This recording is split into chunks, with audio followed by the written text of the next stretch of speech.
Nelson House, or Nissachusetts Cree Nation, is approximately 80 kilometers west of Thompson, Manitoba's second largest city, a place with many schools, a hospital, and other facilities where children are taught, cared for, and happy with the idea of being able to try many new things. Like Thompson, other smaller communities in Manitoba are also benefiting from the many advantages and positive effects of having these resources available to them locally. Nissachusetts Cree Nation, with its growing population of over 2,500 on-reserve residents, isn't getting the help it needs from INAC for a community to be independent and strong enough for the promise of providing a brighter future to its people. This is the Otetaskawin Kiskinwamatawigamic School in Nelson House. At one point, we had both our elementary and high school students attend here. This was before the population in Nelson House increased dramatically during the early 1990s, increasing the need for more classrooms for younger students. After 7 or 8 years of asking INAC repeatedly as we stood by waiting for a new school, the NHEA made the decision to purchase from their own pocket these 6 portable units to be used by the high school in 1997.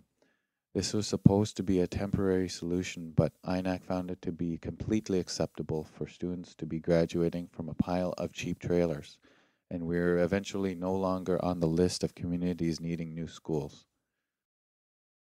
Meanwhile, young students are attending the OK School where design was key and requirements were matched only by the needs at the time, with beautiful protrusions, open balconies, curved unventilated hallways, and 2-story open windows. Yes, it's a perfect environment for inducing concern for parents and staff. In 2001, the Nelson House Education Authority again had to come up with more money to add more classrooms to the OK School.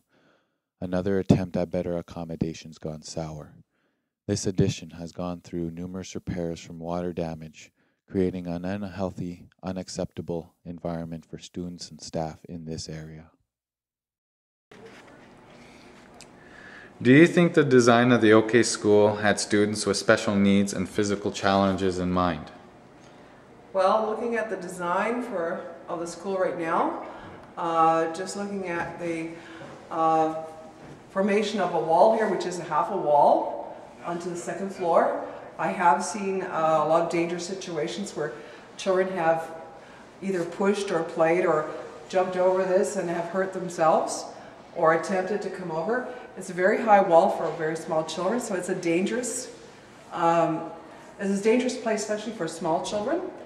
Another thing for children that have disabilities who are unable to walk, wheelchair accessibility is about non-existent here.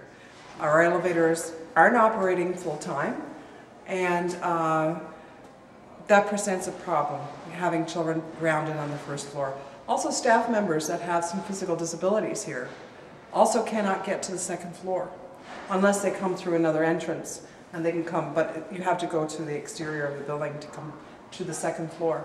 So it makes it very inaccessible for the staff members as well, as visitors or other community members who might want to come and visit, or even a parent or guardian who might want to come to a classroom to see a teacher. If you have any kind of a problem with walking or mobility, this is really not as inviting as it should be. Thank you. Okay. The OK School has almost no programs available due to the limited amount of space and also because of the money that had to be spent toward purchasing more space. Is this fair to the children in our community? No, our children are being neglected in some areas. We should have school programs or programs that are available to them after hours. At this time, there's no programs to show them the home economics, such as cooking, as sewing, creating things, building their own self-esteem. We have no automotives program, or even an electronics program, because when something breaks, it's gone. It's just garbage. They have to go out and buy a new one. There's no such thing as fixing things and retaining. You gotta have everything new. There's no money to purchase things new. It builds on the frustrations of families. of parents. The children themselves feel that they are second class, they're no good. It's kind of a bad situation all the way around, because everybody, from the overcrowding situations in the classrooms, within the school system itself, it's even within the community. There's nobody or there's no way for them to dig themselves out of the situation that they find themselves in.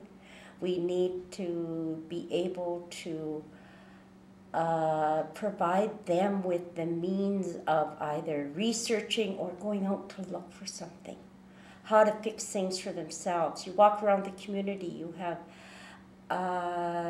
the pride in the community. In some areas it's there. Some of the parents just don't know themselves because they felt overcrowded at the school, they were overcrowded in their homes, and they got lost, they fell through the cracks. And now, as parents, their children are having the same problems. And the parents are pushing them. There's a lot of anger within the young people. There has to be programs to set aside to show them that there's a way to grow besides just falling into the gangster role. Thank you. Thank you.